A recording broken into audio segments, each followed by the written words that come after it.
हाय प्यारे देशवासियों, मैं आपका अपना नूर साहब फतेह प्रवान करो। वाहिगुरु जी का खालसा, वाहिगुरु जी की फतेह। आज मैं आपके सामने कोरोना को लेकर के अपने कुछ विचार रखने वाला हूँ। अगर आपको सही लगे तो कमेंट करके बता देना, अगर गलत लगे तो भी बता ज़रूर देना, ठीक है भाई। सरकार, कॉलेज, परचून की छोटी मोटी दुकानें तो ऐसे बंद करा रही है जैसे कि कोरोना यही बांट रहे हो, ठीक है। दूसरी तरफ शराब के ठेके अपनी चुनाव की रैलियां ऐसे कर रही है जैसे कि यहाँ पर कोरोना की वैक्सीन बट रही हो, ठीक है दोस्तों। अभी आपने नोटिस किया, जनवरी फरवरी मार्च 3 महीने से सब कुछ एकदम ठीक चल रहा था। कोई कोरोना नहीं, कोई आदमी नहीं मर रहा था। सब आदमी कमा रहे थे, खा रहे थे, मतलब कि स्थिति नॉर्मल थी, ठीक है। जिन देशों में सबसे पहले कोरोना स्टार्ट हुआ, चीन, इटली, अमेरिका, आज उन देशों की स्थिति नॉर्मल है। वहाँ पर कुछ कोरोना वोरोना नहीं है, ठीक है। लेकिन अब ये एंड टाइम पर भारत में आके इतना जोर क्यों पकड़ रही है, आइए मैं आपको इसका कारण भी बताता हूँ आज।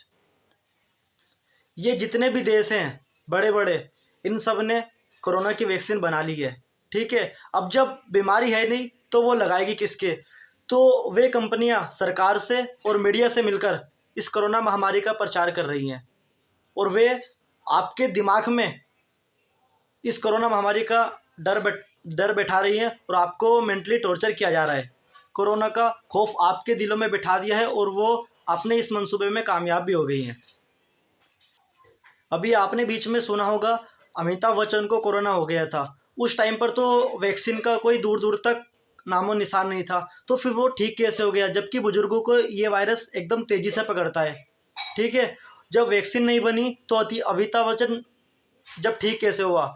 कनिका कपूर को कोरोना हुआ, वो भी ठीक हो गई। अगर कोरोना है तो जैसे वो लोग ठीक हुए, ऐसे हमारे पूरे इंडियंस क्यों नहीं ठीक हो रहे हैं? कभी आपके दिमाग में ये विचार आया?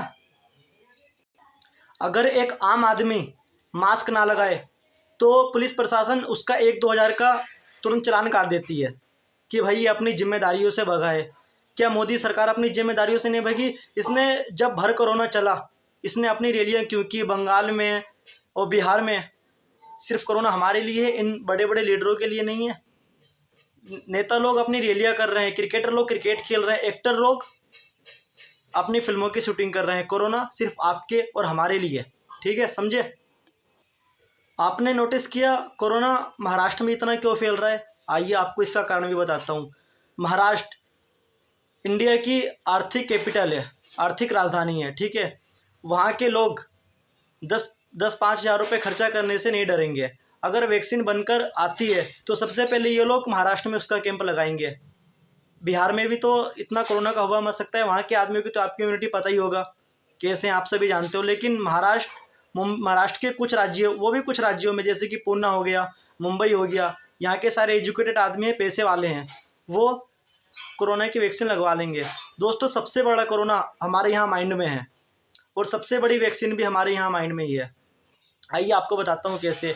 जिस चीज़ के बारे में हम लगातार एक बार सोचते रहेंगे, वो चीज़ हमारे दिमाग में फिट बैठ जाती है। अगर हम दिन रात न्यूज़ देख देख कर कोरोना के बारे में ही सोचेंगे तो वो संक्रमण से हो ना हो, लेकिन इस माइंड की पावर से आपको ज़रूर हो जाएगा।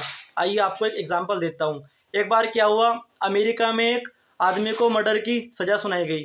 तो वहाँ के साइंटिस्टों ने कहा कि हम इस पर एक रिसर्च करना चाहते हैं, हम इस पर एक रिसर्च करना चाहते हैं। तो उसे जेल से बाहर निकाल करके उसकी आंखों पे पट्टी बांध दी और उन्होंने कहा कि भाई तेरी मौत सांप के काटने से होगी। तो उसको सांप से नहीं कटवाया, उसने 2 सेफ्टी पिन चुभा दी उसके पैरों में, उसकी पट्टी खोली और उसे ये बताया गया कि तेरे को सांप ने काट लिया है, जहरीले। और 5-10 मिनट के बाद उसकी मौत हो गई। जब उसकी पोस्टमार्टम किया गया तो उस व्यक्ति के शरीर के अंदर से उतना ही जहर पाया गया जितना कि एक सांप के काटने पर होता है। जानते हो क्यों? क्योंकि उसके दिमाग में वही बात थी कि मेरे सांप ने काटा है।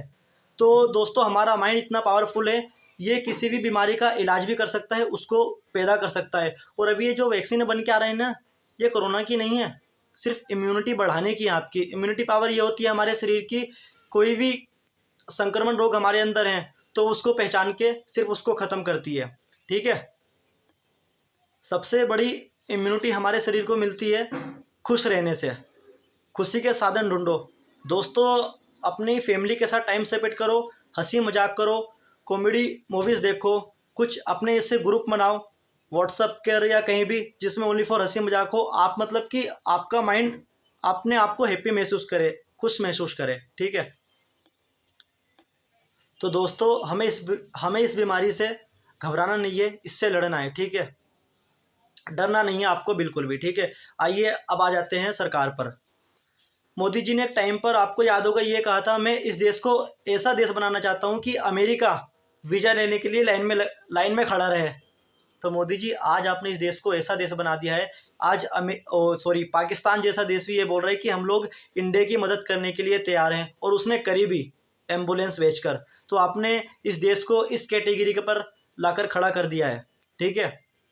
दोस्तों हम लोग सरकार की नज़र में कुछ मायने नहीं रखते, हम सरकार की नज़र में सिर्फ कीड़े मकोड़े हैं, या ये मान लो महज एक गिनती हैं, ठीक है। अगर सरकार को हमारी परवाह होती तो आज दिल्ली में कितने किसान लोग बैठे हैं, वो बिल वापस करके उन लोगों को घर नहीं भेज सकती। अगर सरकार को हमारी परवाह होती तो इतना कोरोना की बीमारी चली, उसने भर कोरोना में अपनी रैलियाँ की, अपने चुनाव लड़े।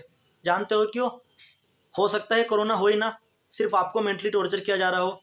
और ये भी नहीं है कि हो ही ना, है, मैं ये नहीं कह रहा कोरोना नहीं है, लेकिन इतना नहीं है जितना बड़ा आप लोगों के और हमारे साथ प्रोपेगेंडा खेल रहा है, जितनी बड़ी साजिश खेल रही है। दोस्तों बातें तो बहुत सी हैं कहने को, ज़्यादा बातें करूँगा तो वीडियो बहुत लंबी हो जाएगी। और ये लास्ट की बात उनके लिए है जो इस कोरोना जैसी महामारी में भी नकली वैक्सीन, नकली दवाइयाँ, नकली सब चीज़ बनाकर बेच रहे हैं। तो एक बात तुम लोग याद रखना, लोग अपनी मेहनत की कमाई से अपने परिवार वालों को नहीं बचा पा रहे हैं, तो तुम ये उनकी आत्माओं का सब्र समेट कर ये हराम की जो कमाई कमा रहे हो ना, तो सोचो इससे तुम्हारे परिवार का क्या हाल होगा। वाहिगुरु जी का खालसा, संगत जी वाहिगुरु जी की फतेह।